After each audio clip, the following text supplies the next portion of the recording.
예수님이 하신 말씀 가운데 우리들이 그대로 따라서 살기 어려운 말씀이 있다면 아마도 원수를 사랑하라는 말씀이 아닐까 싶습니다. 예수님은 원수를 용서하라는 말씀도 하셨는데 원수를 용서하는 것이 쉬울까?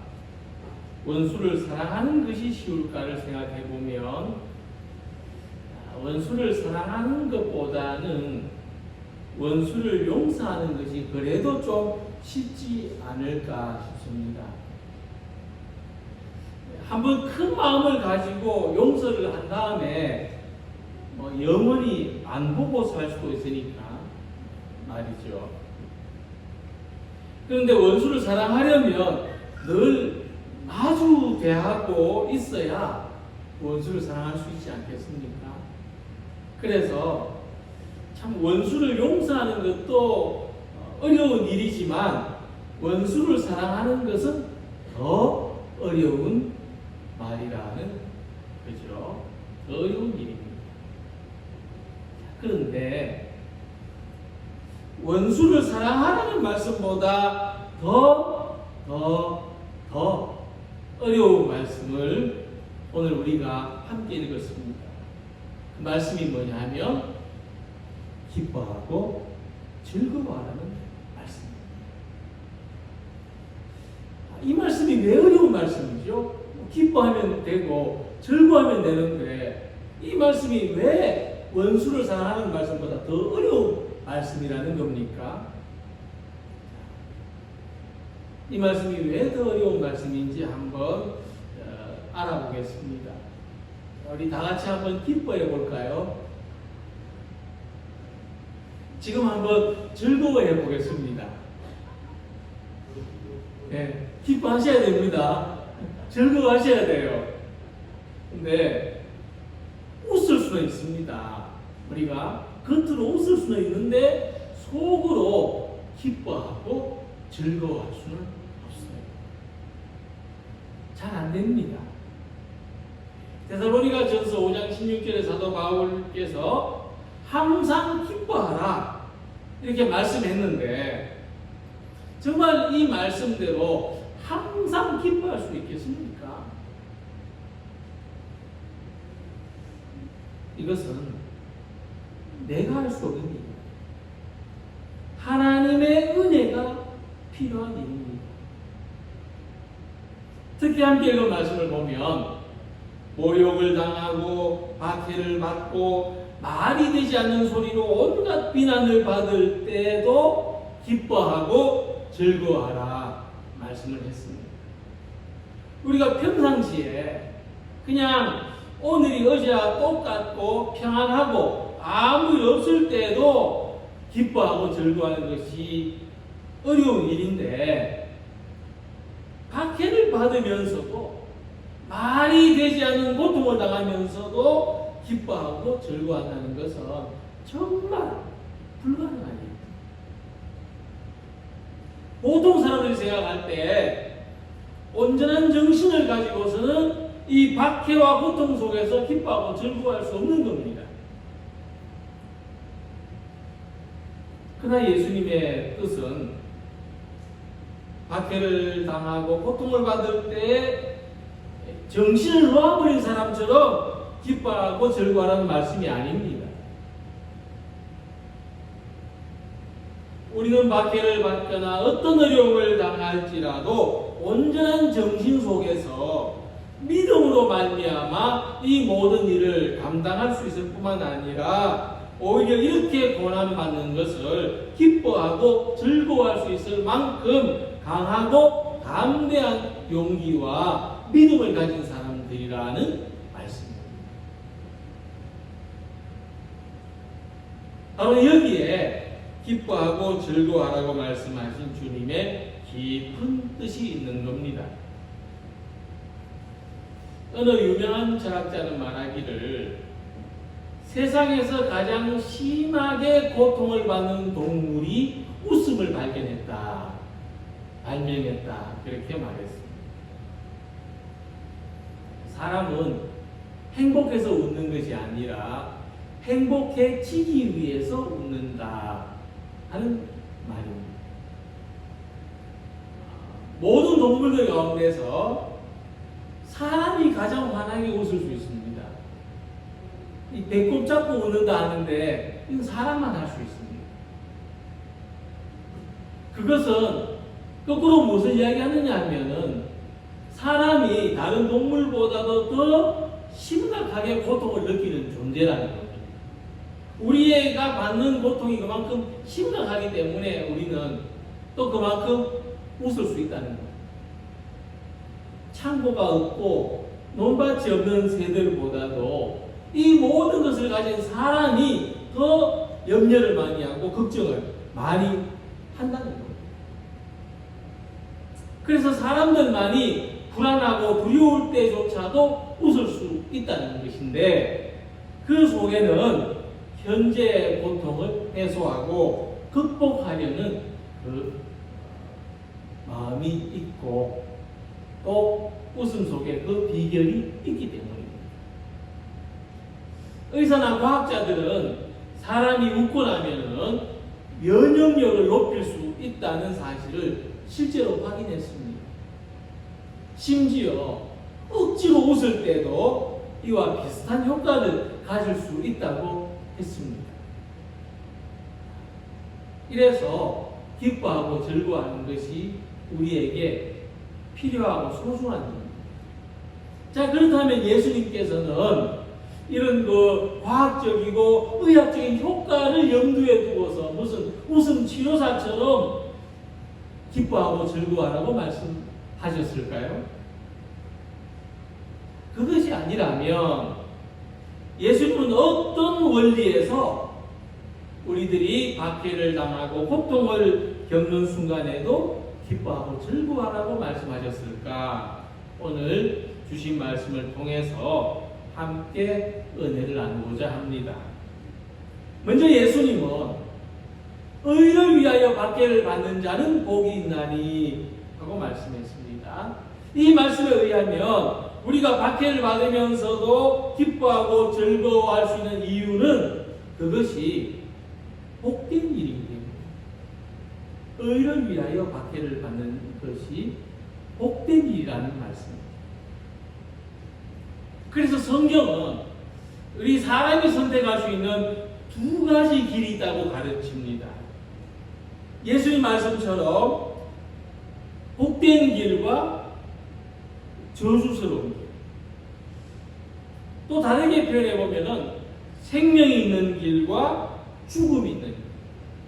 또 잘 되는 길과 망하는 길. 천국 가는 길, 지옥 가는 길. 구원받는 길, 심판받는 길. 이런 두 가지의 길이 있다는 거예요.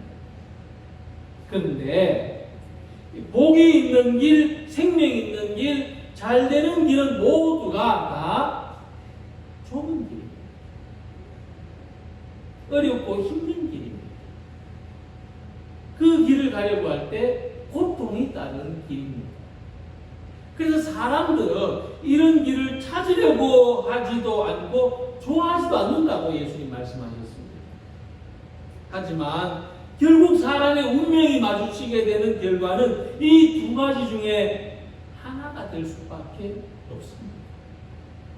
그러므로 힘들고 어렵더라도 의를 위하는 길을 선택하는 사람에게 복이 있는 것입니다.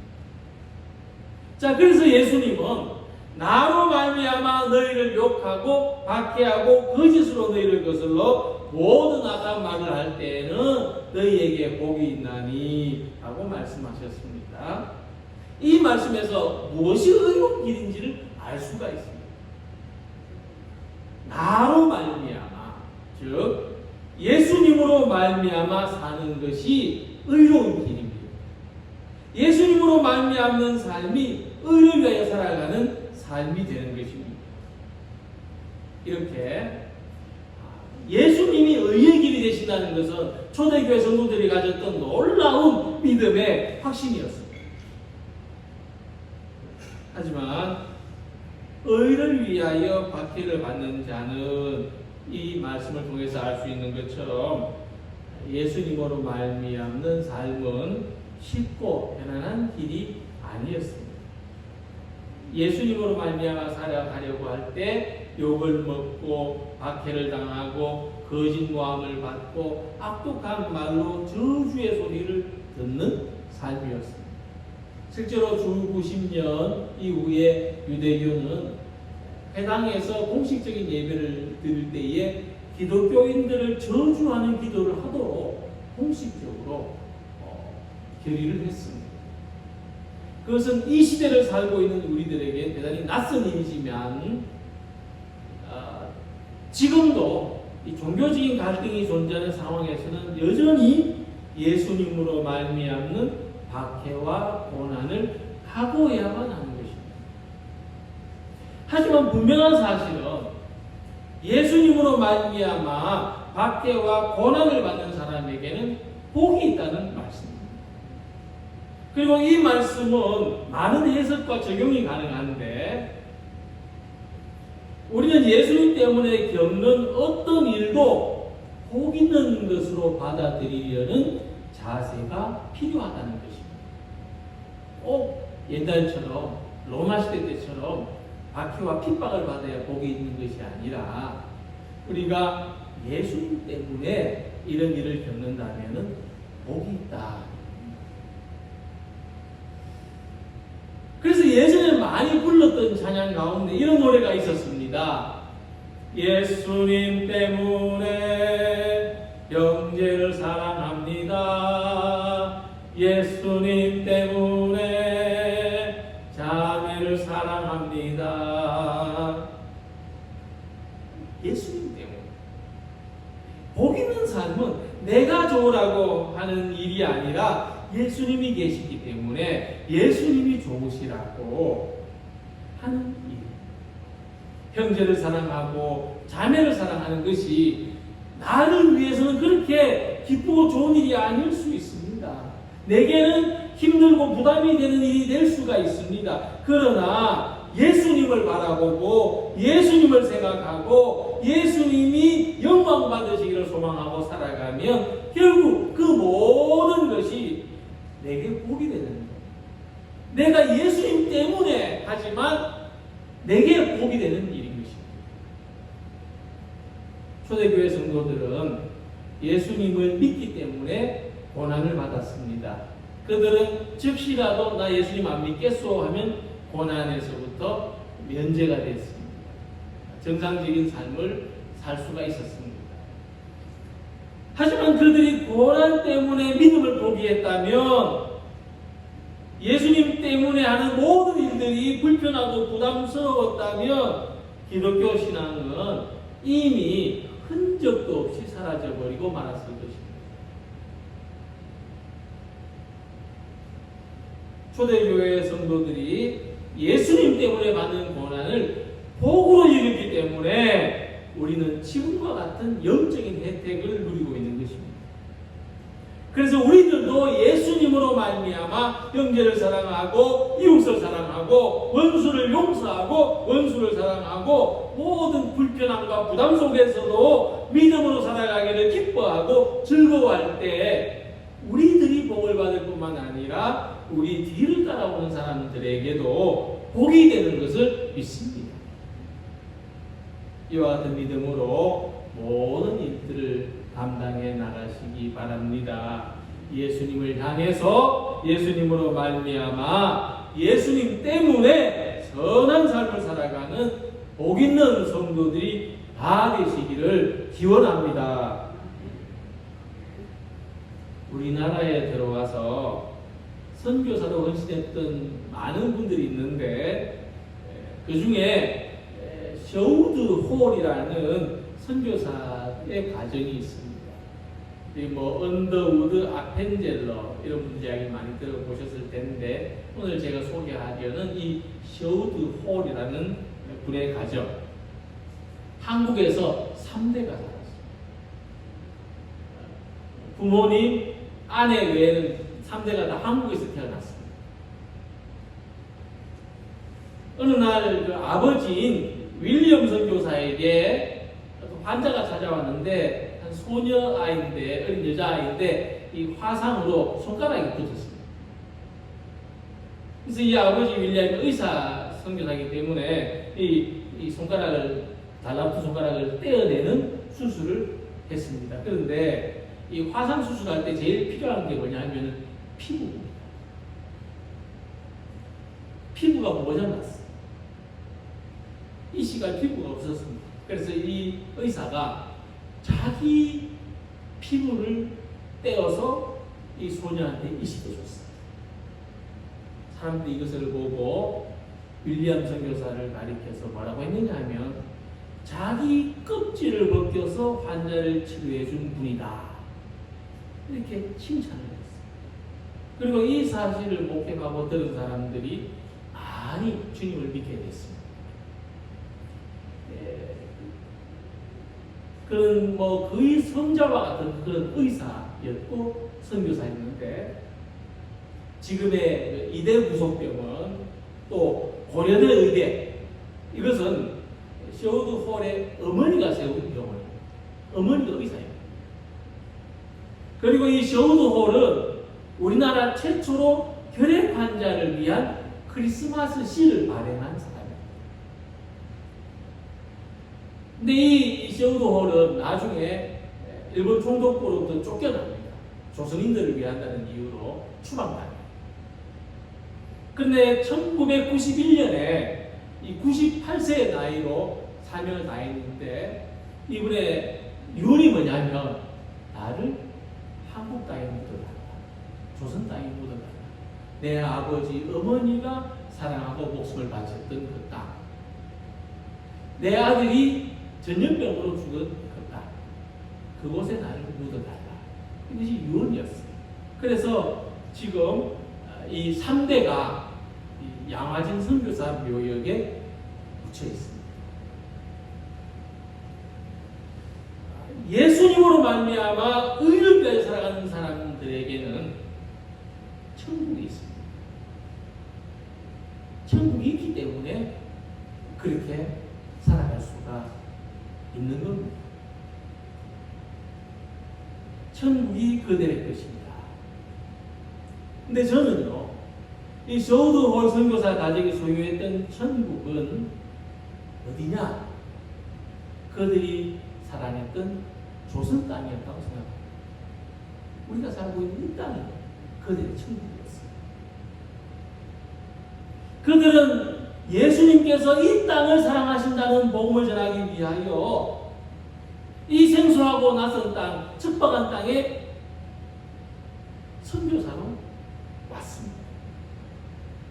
그동안 질병에 걸려서 아들과 딸을 잃었어요. 자신마저도 생명을 다했습니다. 심지어 다른 나라로 추방당해서 떠돌이처럼 살았지만 예수님의 사랑으로 여기서 봉사하고 헌신했던 삶을 천국에서 사는 것처럼 행복하게 여겼다는 겁니다. 그래서 의를 위하여 박해를 받은 사람에게 천국이 그들의 것이라는 말씀은 지금 우리가 있는 곳이 아무리 어렵고 척박한 환경일지라도 이곳에서 예수님 때문에 예수님으로 말미암아 선한 삶을 살아간다면 이곳이 바로 또 다른 의미에서 천국이 되는 것입니다. 하지만 우리들은 저 먼 곳에 있는 천국만 바라보기 때문에 지금 이곳을 천국처럼 살지 못한다는 문제가 있습니다. 그러나 예수님이 말씀하신 천국은 저 멀리 하늘나라에만 있는 천국만을 의미하지 않습니다. 오히려 예수님은 지금 우리가 살고 있는 이곳에서도 천국에서처럼 살아가기를 원하시는 겁니다. 그러니까 천국이 가지는 가장 큰 의미가 뭐냐면 하나님이 계신 곳이고 하나님이 계셔서 위로와 안식을 누리는 세상인데 우리는 사실 아무것도 하지 않으면서 위로와 안식을 구할 수도 있습니다. 그냥 어떤 문제도 휘말리지 않고 나 혼자 편안하기를 구하는 그런 위로와 안식을 추구할 수도 있습니다. 그러나 예수님이 말씀하신 천국은 어떤 곳이냐? 의를 위하여 박해를 받는 사람에게 주어지는 곳입니다. 어려움 속에서도 고통을 겪으면서도 이웃을 사랑하고 함께 주님을 믿는 형제 자매들을 사랑하고 예수님의 이름으로 의를 행하고 선한 일을 힘쓰며 수고하는 그 행복을 누리는 것입니다. 그럴 때 지금 우리가 사는 이곳에서도 천국을 사는 것 같은 기쁨과 즐거움을 맛보게 되는 것입니다. 그러므로 박해와 고난 속에서도 기뻐하고 즐거워하는 이 말씀은 일시적인 위안을 추구하는 뜻이 아닙니다. 오히려 우리가 예수님으로 말미암는 오늘의 삶, 예수님 때문에 겪는 고난조차도 기뻐하고 즐거워할 때 천국을 누릴 수 있는 것입니다. 천국을 소유할 수 있는 것입니다. 오늘 사랑하는 우리 모든 성도님들은 박해나 핍박이나 억울한 일이나 힘들고 부담스러운 일이나 또 고통이라 할지라도 예수님으로 말미암아 예수님 때문에 기쁘게 살아가는 믿음을 가지시기 바랍니다. 오늘의 삶에서 하나님이 우리에게 주신 천국을 어떻게 누릴 수 있을지 생각하고 이 천국을 소유하기 위해서 이루어가기 위해서 힘쓰는 우리 성도님들이 되시기를 소망합니다. 오늘 우리가 오늘의 삶 속에서 천국을 살아갈 수 있는 원리가 있는데 우리의 눈을 통해서 한번 생각해 보겠습니다. 우리의 눈을 거울로 보면은 흰 자와 검은 자로 이루어져 있습니다. 흰 자가 검은 자를 다 감싸고 있죠. 그래서 거울로 보면 흰 자가 훨씬 큰 부분을 차지하고 있습니다. 근데 사물을 바라볼 때 어디로 봅니까? 흰 부분으로 보는 것이 아니라 검은 부분으로 보게 되어 있습니다. 거꾸로 생각해 봐서 왜 하나님은 흰 부분 훨씬 더 크고 많은 흰 부분으로 보게 하시지 않고 왜 작고 까만 부분으로 보게 하셨을까? 혹시 이런 생각해 보신 적은 없습니까? 반대로 왜 손톱은 밑에 있지 않고 위에 있을까? 이런 생각이죠. 탈무드에 이런 이야기가 있습니다. 왜 하나님은 크고 하얀 부분이 아니라 작고 까만 부분으로 세상을 보게 하셨을까? 너의 인생이 어두울지라도 내 현실이 깜깜할지라도 결코 낙심하거나 좌절하지 마라. 오히려 그 어둠을 통해서 밝은 미래를 볼 수 있기 때문이다.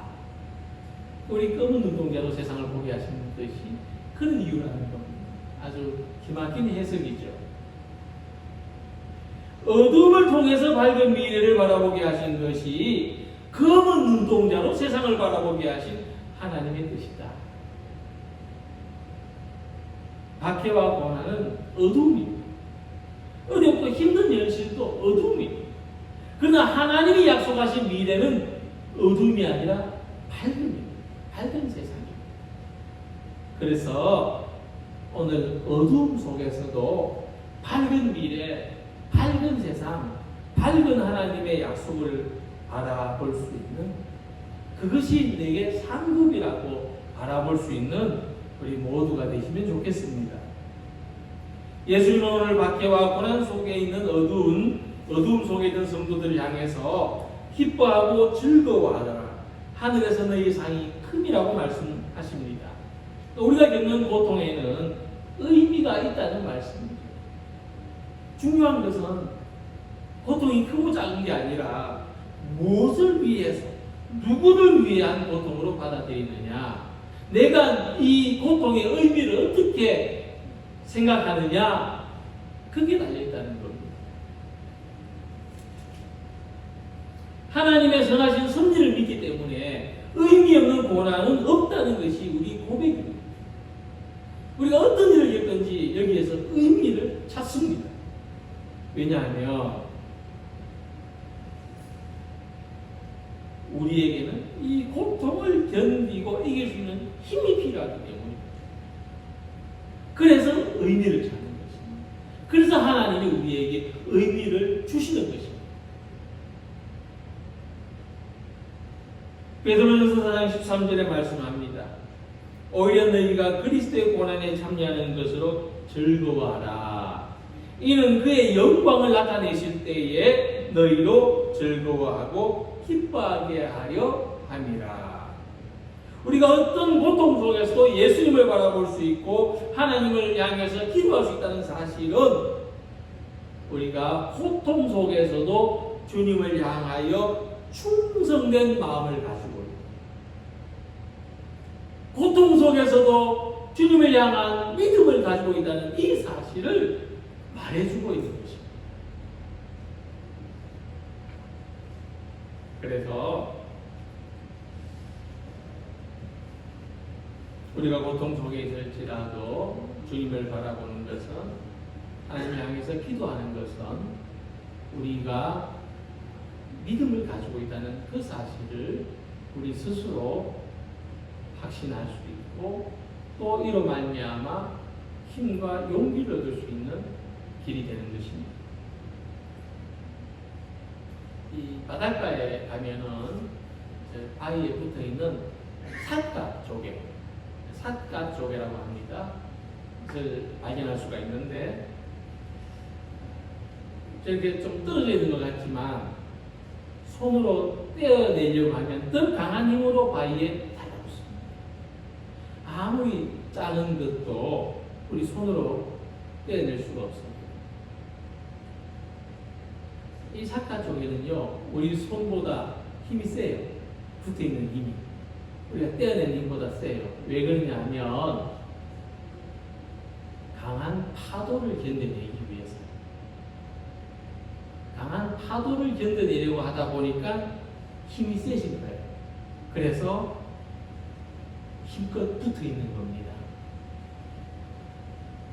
이처럼 고난이나 박해는 우리들이 주님께 더 강하게 붙어 있도록 하는 도구입니다. 우리는 고난 때문에 주님을 더욱 사랑하게 되고, 고난 때문에 주님을 더욱 바라보게 되고, 더욱 기도하게 됩니다. 주님은 어쩌면 우리의 삶이 나태와 안일에 빠지지 않도록 하시려고 고난을 주시는지도 모르겠습니다.